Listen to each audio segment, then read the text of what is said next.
All right, guys, it has been way too long. I don't have time to do it at home. This is the only time I'm alone, is I'm driving home in the afternoon. And so this is as good as I'm going to be able to get it. So I apologize in advance for a car video. So anyways, welcome back. My name is Dory. I am 49 years old for another month or so. My 50th birthday is July 14th. But I am 5'4" tall, and on September 12th of 2016, I had vertical sleeve gastrectomy weight loss surgery with Dr. Darren Tischler at Hartford Hospital in Hartford, Connecticut. My highest recorded weight was 350 pounds. My day of surgery weight was 300.5. I am sitting at I weighed myself this afternoon, which is after I ate and everything, and it was 173. So I'm gonna go out on a limb and say tomorrow I'll weigh and it'll be 172. I have not weighed myself very often. I probably only weigh myself once every couple weeks, maybe, if that. I'm really liking the place I'm at right now, which is I basically can eat whatever. I'm not really tracking anything. I don't track my macros, although I still input things into my MyFitnessPal. I'm really just trying to get protein. I don't really care about my calories. I don't really care about the carbs, the fat. I don't even care. It's lower fat is better, but the protein is what I'm really trying to get because I am building muscle mass. If you guys follow me on Instagram, you will know that I post a lot over there, especially on my stories, and I am up to, today is week 10, day 3 of going to the gym. So every morning I go to the gym. I missed only a couple of days, a few days when I was in Puerto Rico, but other than that, I've been going consistently 5 days a week. And I usually get to the gym about 8:15 in the morning. And some days I will train all the way until 9:30, 9:45. So I'm there a good hour to an hour and a half.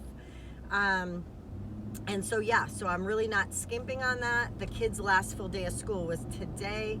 They will be on summer vacation starting Monday, or actually Saturday, but Monday. So I am going to start going to the gym at like 5:30 in the morning. Sorry, I got a phone call from my husband. As I was saying, so I am at the gym. I'm going to start going for 5:30 in the morning.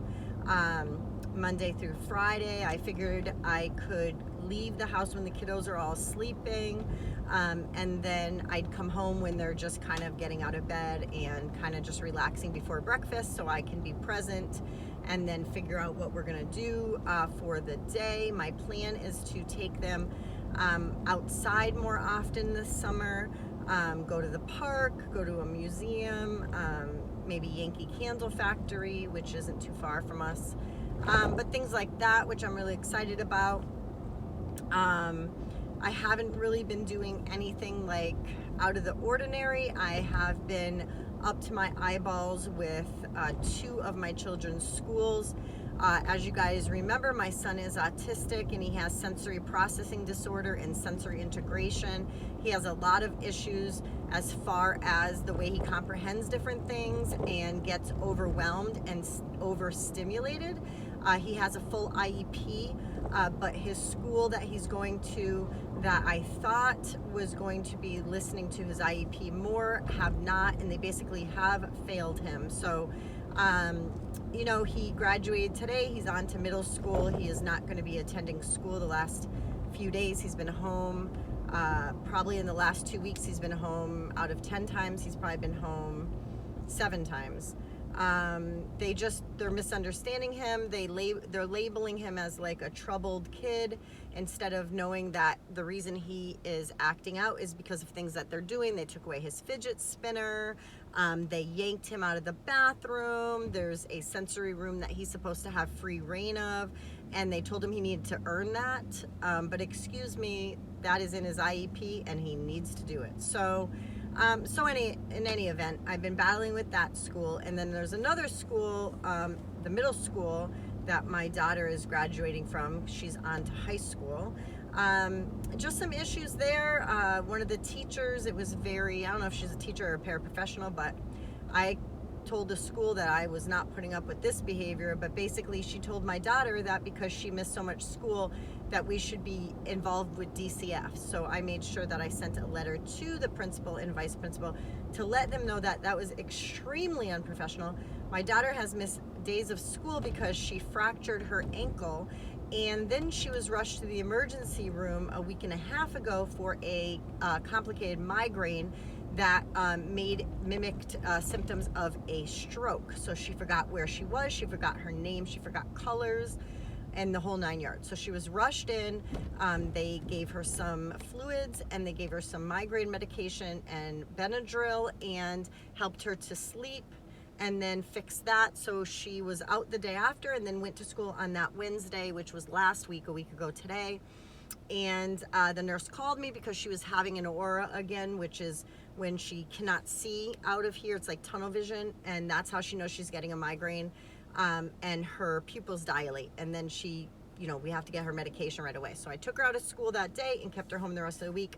So those are medical reasons. So this, whoever she is, was very unprofessional by telling my daughter that because I keep them home so often that that normally people who do that are involved with DCF and whatever, but it was extremely unprofessional. And I told the principal and vice principal. Ironically, the ironic thing about that comment is that I actually am not a least bit scared of DCF coming and knock on my door. I was a foster parent in 2019 and 2020, and I actually helped them with a abuse case with something that was reported, and then I also testified in court on their behalf for said abuse case. So like I told the school, we have a really good standing with DCF. So they can come over anytime. We will have coffee, we will have tea, we will have a barbecue. But for her to say that, that was, first of all, extremely unprofessional. I know that if I was a paraprofessional in that school or a teacher and I made those comments, I would lose my job. So they are, doing whatever they're gonna do to investigate that and to make sure that does not happen again. So that's probably the stress of what I have been dealing with for the past month. I, for one, am so excited to have this school year over. I'm hoping that my children can get into a certain middle school that I want them to go to. And I already filled out the paperwork. Long story short, our street was redistricted for a different school, which is the worst school in our city. And so that school is actually like 15-20 minutes from me, whereas the school that one of my kids goes to now, the middle school, that school is literally 3 minutes from my house. So I already put in the paperwork, and if they don't go there, then I'm gonna have them go to a neighboring city, another city that's on this not too far from us. So yeah, so that is that. They did send me, the city that I worked for sent me a letter letting me know that my position is still available on August 31st when the kids go back to school, that I'm guaranteed to have my paraprofessional job. But I don't have my GED yet, so I would be a substitute para. But what I did do is I actually booked my classes. So a week from today, I am scheduled to take the first of the two of the 4 components for the GED class. So I am going to be doing language arts and social studies next Wednesday, and the following Wednesday I have science, and then the following Wednesday, July 6th, I have math.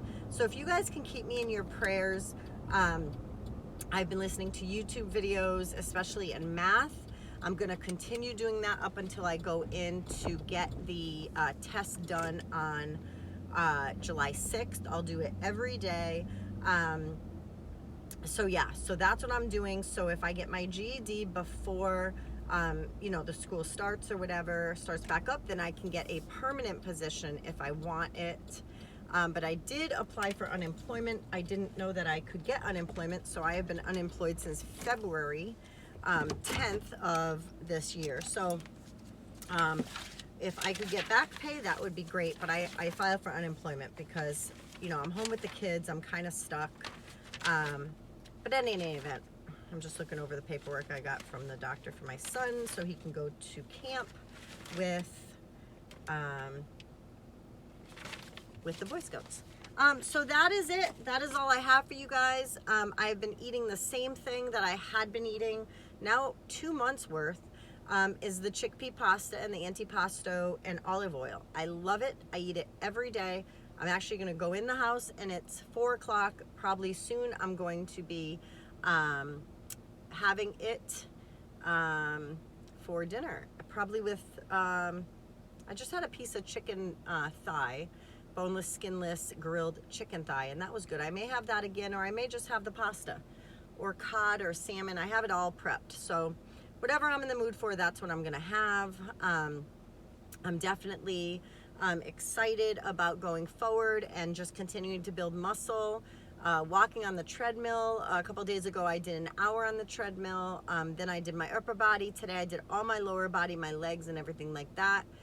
So it's been really exciting, really, yeah, very laid back about the diet, the exercise. I feel like because I'm working out so often, I can really eat anything and not really, you know, have to worry about gaining weight or anything. So not that I'm doing that, but I do like the freedom in that. So until next time, have a good day, week, month,